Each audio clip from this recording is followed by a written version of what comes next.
You will hear in this last recording, which is my prayer.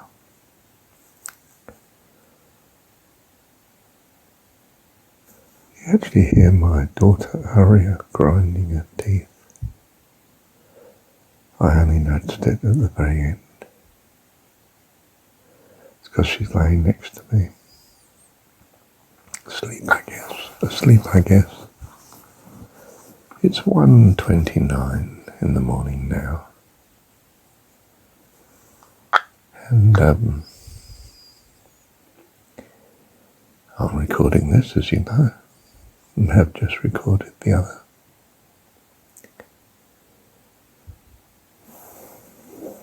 We have someone in the house, one of the owner's sons. And Aria is worried that he find out that she's asleep with, or going to be asleep. This was when she went to bed with me. With me. She's embarrassed. In fact, I think she may feel it's wrong in some way. And yet, of course, biblically, we have the parable where it's your importunity to cause the householder to rise. Even though he says, I'm already in bed with my children, tucked up, I don't wish to be disturbed. And of course Jesus is not citing that as wrong, but as normal. And that's with many children, well, more than one anyway. And Aria is one. There are no brothers and sisters, well, only those that are grown up, my older boys. And I said to her, there's nothing wrong with wanting to be with your parents, whether it's mum or dad. I used to feel terribly frightened alone in bed at night, so scared sometimes when I woke in the night that I couldn't even move my legs, for fear there were snakes around them. I was terrified there was someone or something under the bed, or in the wardrobe, or behind the door. I seem to remember having to have Mum check for me before I went to bed, and even then, you never knew if something might have got there that you don't know about. Perhaps I was terribly insecure, not really having Mum for the first 5 years of life, having a bad time in some ways, having TB and so forth. And perhaps the disturbances at home, the war between Mum and Dad, made me even less secure. And I said to Aria, I said, look, it's lovely to, or I may have said it was good for me to not be worried or frightened at all, just in her company. Such a relief, so wonderful. The place I should be. I said too to her before that, do the way you wish to live.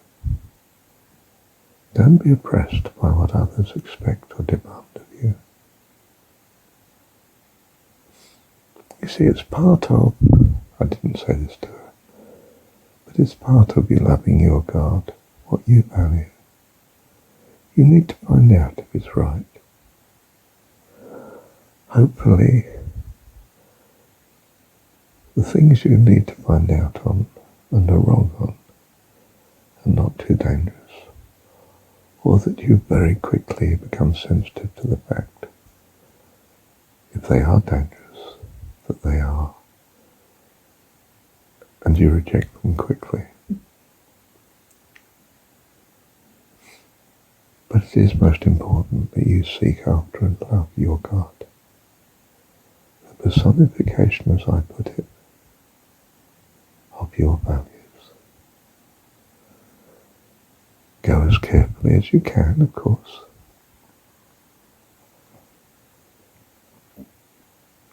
Try not to have to do dramatically big leaps into the unknown.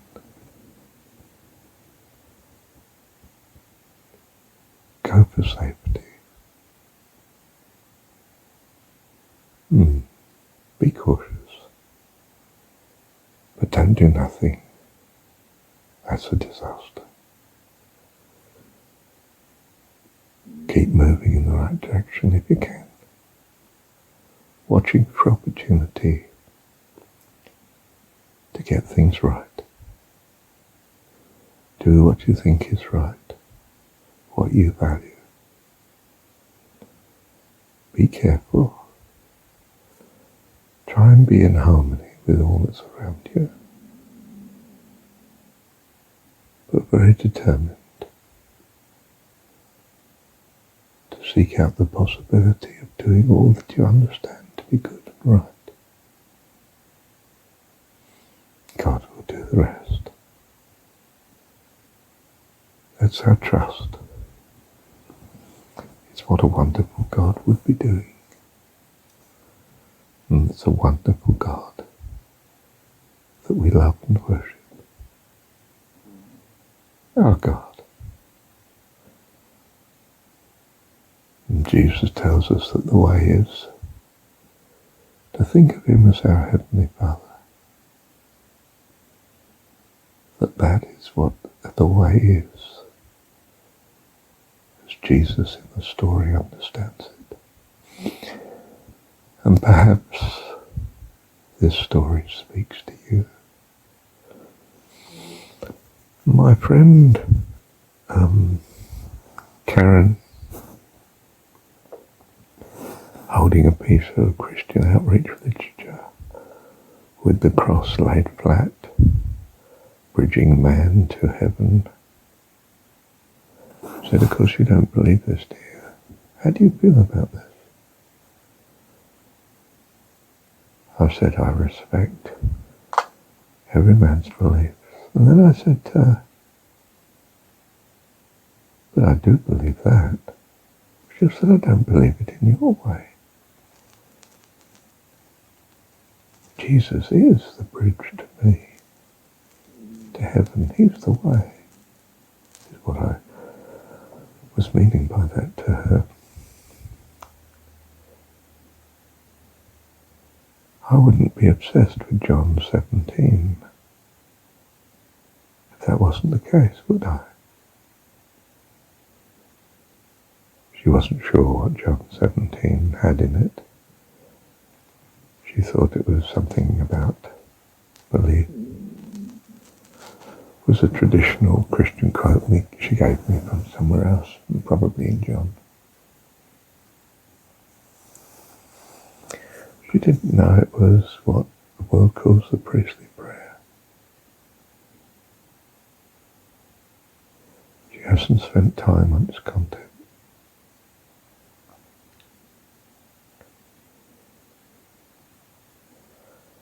Do you know, I think that considering she is in this position, she's done pretty well. To be as good, shall I say, as she is, as spiritual and godly as she is. To have done that without John 17, I think is quite an achievement. With John 17, well, it's simple and obvious. But to have done it another way, from my point of view, is quite an achievement. Torturous and, ramifications all over the place. but good.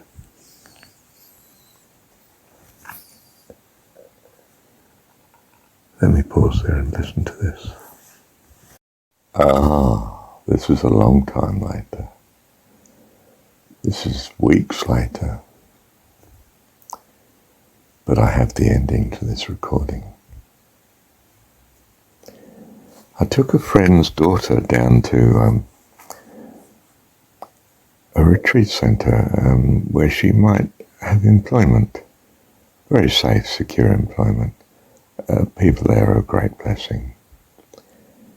It's her venture out into the world, perhaps. And the world, like my friend's son asleep downstairs, thinks that this is most important, that children go out into the world and toughen up. A bit like my dad, who just longed for me to be called for national service to toughen me up and make a man of you, boy. He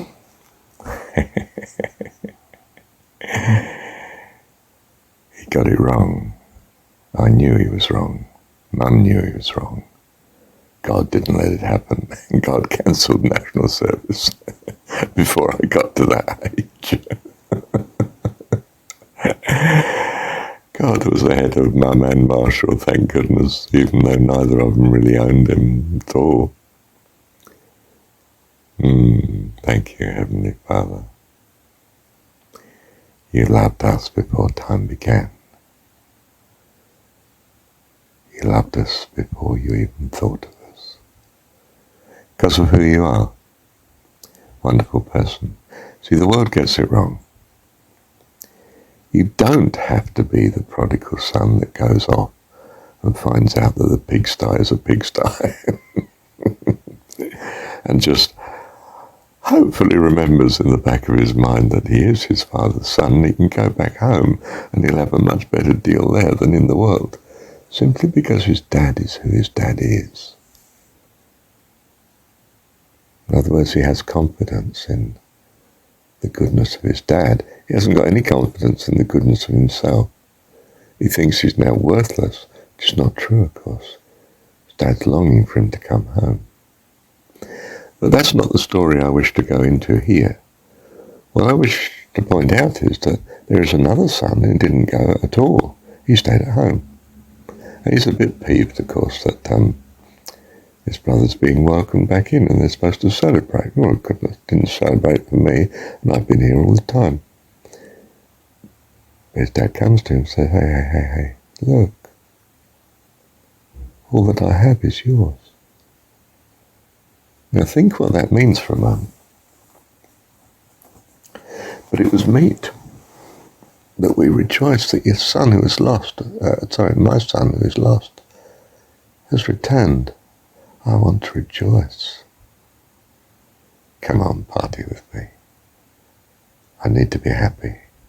And you have everything anyway. You're not the poorer, are you? Do you see? You don't have to go away. You might need a few things polished up and you might have to listen to Dad giving you a lecture like this. Nice lecture. But trying to put you right, trying to rescue you from this peeved state. But you didn't have to go away. In fact, you're better by not going away. All that I have is yours. And now your brother needs your help, your welcoming. He needs rescue. You're going to do that, aren't you? And of course he is, because he's his father's son. What has he got to lose? He has everything of his dad anyway. So he's going to go and party with Dad. For the love of Dad and perhaps for the love of my brother as well. Even if he did go away. Showed contempt to his He's not showing contempt now, is he? Oh, nice to have him back. I remember our childhood together. I'm glad he's back. But do you see, the important thing that you draw from this, you do not have to go away. The world thinks, oh, it's put the child in their own bedroom and, this is not good if you're an only child, I can tell you from bitter experience. It's horrible, it's frightening. I want to be laying next to Mum. I'm not sure as I wanted to be laying next to Dad, I was frightened to death of him. I'm not sure as I was, actually. I was never frightened of him when I was alone with him. I was only frightened of the turmoil when Mum and Dad were together. And then I was frightened for Mum's welfare. But I could go shopping with Dad or help him with the lawn. He didn't chat much, and wasn't able to. Didn't seem to be anyway. Couldn't really relate. Knew he could when I got older sort of thing, but couldn't relate to kids. That was for wives, for women, But I never felt at risk with, on the contrary, I felt totally safe with Dad. Nobody can touch my Dad. He's very capable and very able, and you don't cross my Dad, I can tell you.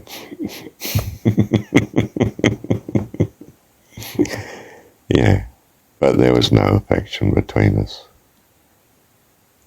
There was a kindness from him. Kindness that expressed itself in, the boy needs so-and-so.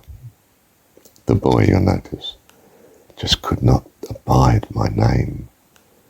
It was Mum's choice.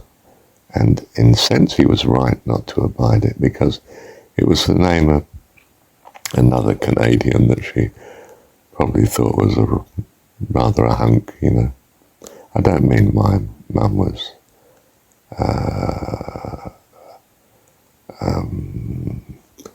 immoral in the strong sense of the word, of having affairs with people. But she certainly went out with an incredible number of officers and that during the Second World War, because she lived in a military garrison town, Farnborough, Hampshire, Aldershot, near Aldershot. And, she was, a carnival queen of the area. I mean, she was incredibly lovely. Nice to be incredibly lovely. Yeah. Where was I? I got lost.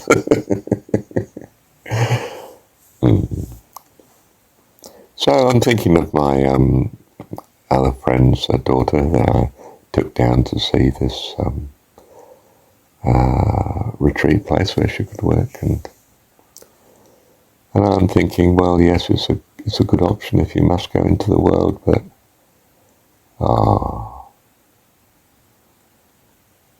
she'd be better with Mum and Dad. A lot better, a lot safer, a lot less bother, a lot more love and care, contact, and true living, true life to be appreciated. Because here at home with her parents, well, she's everything to them. They just want to bless her, and that's why they're letting her go, of course, because they think perhaps she needs to go, but don't want her to go, don't want to lose her. I hope she'll be all right. What about, and I hope such and such. Do you see?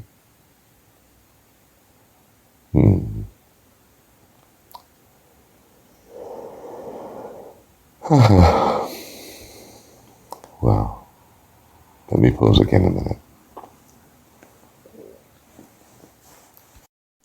The world can be wrong in what it thinks is best. 10,000 lemmings that all leap over the cliff can indeed be totally wrong. And you're wise if you don't join them, or at least you live a lot longer. Yes, you do not have to charge off into the world. Perhaps you are of a disposition that doesn't need some of these harsh experiences at all. You've already come to love that which is good, that which is of peace, that which is of joy and loving kindness. Shalom. Safety. Contentment. You may be well on the path to God. You'd be better off in an environment that is not simply 50-50 good and bad, or even more bad than good, which much of the world seems to be for many people, tragically. You may do much better in an environment that's far more good than bad. I don't mean home's perfect, of course, but I think you do know what I mean.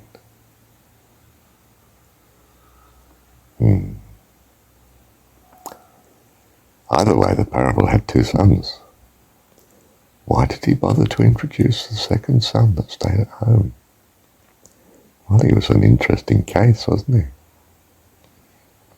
The loyal son who didn't need to go out into the world.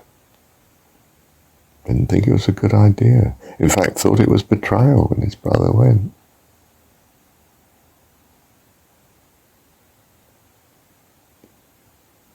Had to help Dad in the farm without him. Or the herd, or whatever it was, that Dad's occupation is and way of life is.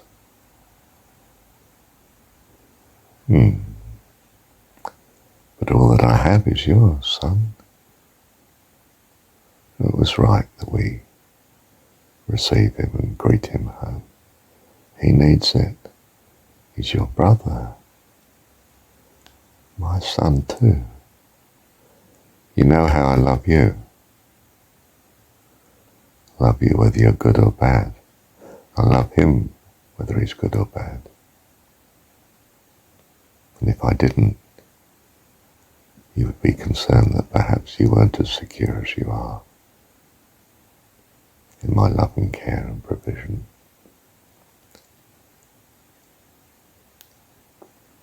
So, do you see how your brother's a blessing to you?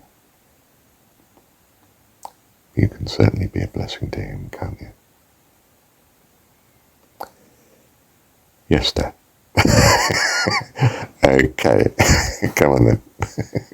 I can't. Thank you, Heavenly Father. Thank you, Dad.